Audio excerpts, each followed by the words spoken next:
এই ৰদালি পাখৰিজনী কম নহয় দেই হে একদম বাৰীৰ পাছপিনে আহি পেলাই পাণ কিখিলা পৰিছিলে পকা পাণ কিখিলা তাই জেওৰা ইপাৰে পৰা কাৰণে তাৰ বুটলি লৈ গ'ল এই কম বস্তু নহয় ঐ পাখৰি মোৰ ঘৰৰ বাৰীৰ পাণ যেনেকে নিছিলি তেনেকে দি থৈ যাবি কৈ দিলো আকৌ দেই কাটে খৰি তোৰ বাৰীৰ পাণ মোৰ বাৰীত পৰিছে সেই পাণ মোৰ ঘৰৰ পাণ তোক কেলে দিম হা সেই পাণ চখিলা মই বুটলি আনি থৈছো তোক বালৰটো দিম পাণ কিখিলা মই খাই দিলো হাগি দিম কালিলৈ লৈ যাবিহি তই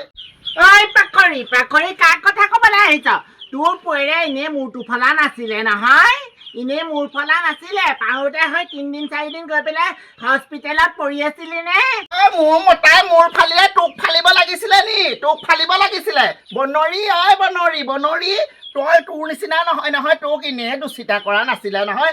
তোৰ পিতেৰৰ এনেই সেই বাগানৰ মাজত সোমাই থাকোঁতে বদনাম ওলোৱা নাছিলে গম পাইছ হ'ব দে মোৰ ল'ৰাটোৰ কথা তই ক'ব নালাগে তোকো দেখিছিল না মনেশ্বৰ ঘৰৰ বিয়াখনত ঐ কেইযোৰ পাণ তামোল চুৰ কৰি আনিলি কেইটা মৰ্টন চুৰ কৰি আনিলি জনা আছে দে হে পাওঁতে মুখৰ পৰা হৈ পৰোঁতেহে ধৰা পৰিলি আইজনীয়ে ঘৰত